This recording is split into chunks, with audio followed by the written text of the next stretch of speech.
네, 지난해 추석에 이어서 두 번째로 거리두기 없는 설 명절 연휴가 시작됐습니다. 이 흩어진 가족이 한데 모여 오랜만에 함께해야 할 시간, 이 설레는 분들 많으실 겁니다. 다만 명절 때마다 반복되는 명절 증후군은 잘 대비하시기 바랍니다. 건강한 명절 보내는 방법, 김효성 기자가 세브란스 병원 가정의학과 신다혜 교수를 통해서 들어봤습니다.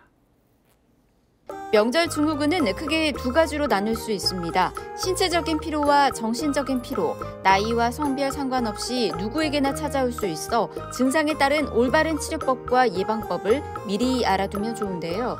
설 명절 건강 챙기는 법 알아봤습니다. 운전을 하든 일을 하든 해서 생기는 근육통이 제일 많이 있을 수 있는데, 이제 명절이 끝난 후에 피곤하거나 힘들다는 이유로 다 누워 계시거나 주무시는 경우가 많은데, 그런 것보다는 통증이 있는 부위를 안마를 한다던가 스트레칭 등을 통해서 근육을 좀 풀어주는 것이 굉장히 중요하겠고, 그리고 소화불량 같은 것도 굉장히 많이 호소를 하시는데, 식이섬유가 좀 풍부한 음식들, 그리고 좀 저칼로리의 음식들을 찾아서 일부러 드시는 것이 중요할 것 같습니다. 정신적 스트레스는 가능한 한 최대한 빨리 해소하는 것이 굉장히 중요한데요. 우리가 그래서 이제 연휴가 끝나기 전에 휴식을 꼭 취하고 마음을 편안하게 유지를 하면서 안정을 되찾을 수 있도록 하는 것이 가장 중요할 것 같습니다. 여기서 명확하게 구별을 할 수 있는 거는 이전이랑 비교를 하시는 게 좋을 것 같아요. 단순한 근육통 같은 경우에는 사실 충분한 휴식을 취하고 스트레칭이나 안마 같은 걸로 풀릴 수가 있는데, 그렇지 않고 이게 더 심해지거나 악화가 되는 경우에는 꼭 병원을 방문하는 것이 좋을 것 같고요. 특히 정신적인 스트레스로 인한 것들은 더 간과하고 낫겠지 하는 경향이 있긴 한데, 그래도 이제 불안, 우울,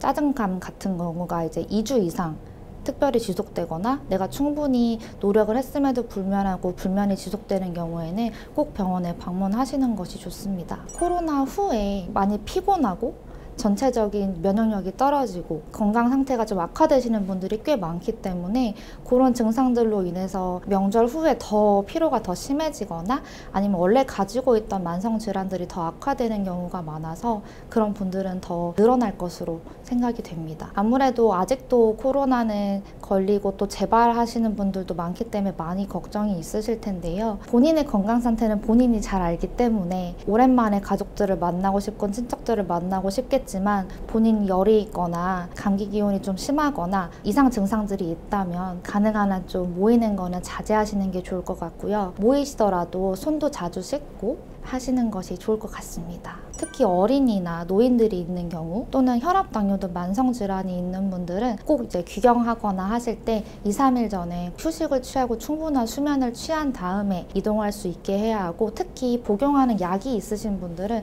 까먹고 가시는 분들이 꽤 많으시기 때문에 꼭 그 약을 챙겨 가시는 것이 중요할 것 같습니다. 열이 난다면 꼭 병원에 방문하셔서 독감이랑 코로나 다 같이 검사를 하실 수 있기 때문에 검사를 받고 나의 건강도 챙기고 내 주변 사람들 건강도 챙기는 것이 좋을 것 같습니다.